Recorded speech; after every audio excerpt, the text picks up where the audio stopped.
Napakadaling sabihin ng isang tao ay nabubuhay. Hanggat patuloy na bumipintig ang ating pulso, patuloy na tumatakbo ang ating mga buhay.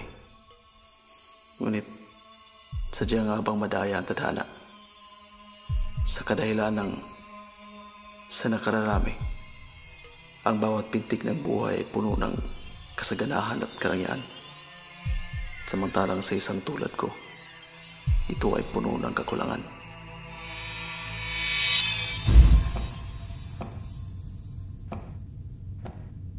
I'm sorry to tell you, but you're fired.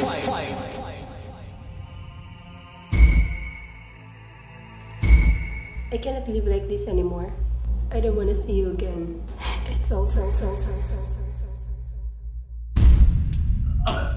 Sa kabuuan ng aking buhay, ang bawat pintig ay tila isang dagundong na patuloy na nagluluklok sa akin sa mundo ng kalungkutan at kapaitan. Sa bawat araw at sandali, ito'y mistulang mga hagupit na patuloy kong tinitiis.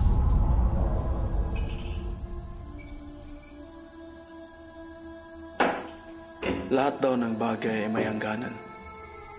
Katulad din ng aking pagtitiis na tila walang katapusan. Pasakit at pait na aking patuloy na nararanasan. Sobra na. Tama na. Hindi ko na kaya. Hindi ko na kaya.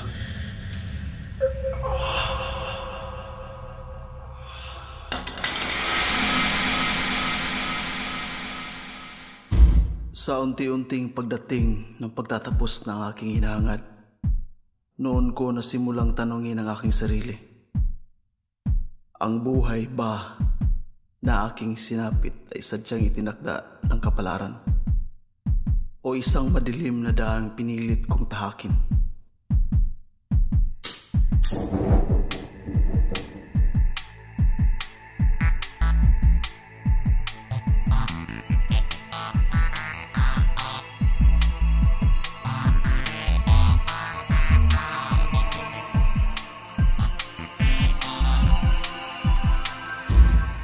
Ano ang problema mo? Palagi kang late. Walang kwentang empleyado. Palagi kang absent. Nalulugi ang kumpanya ko sa iyo. Tumabad sa kong performance mo. Bullshit ka! Ano ang problema mo? Putang ina mo!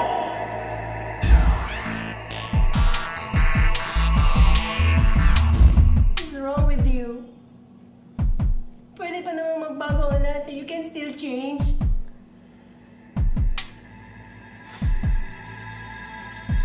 Your family loves you. I still love you. But you have to help yourself.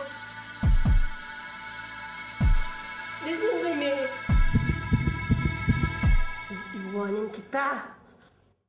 Shut up!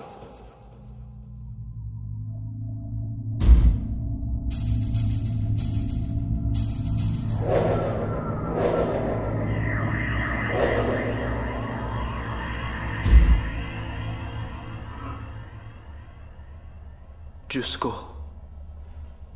ano itong nagawa ko?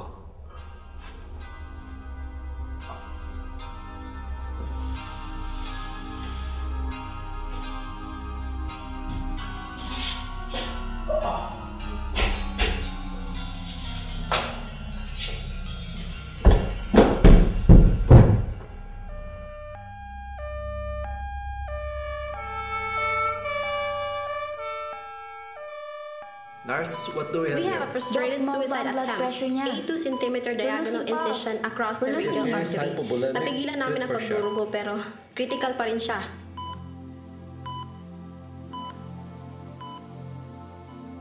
Habang ako'y dahan-dahang dumadaos-os sa walang hanggang kawalan, ngayon ko nasisimulang maunawaan ang katotohanan ng aking naging kapalaran. Namuhay ako sa isang impyernong buhay dahil sa aking kapusukan. Ipinagsawalang bahala ko ang mga bagay sa mundong ito na nagsisilbing patunay na pwedeng maging langit ang buhay.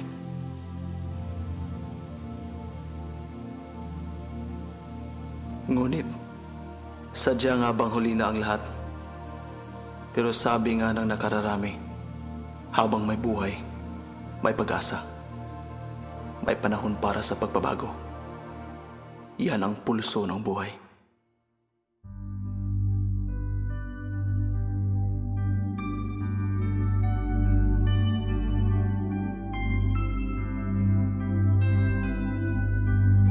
Doc, the patient appears to be stabilizing. Swerte ang taong to. It's gonna be alright.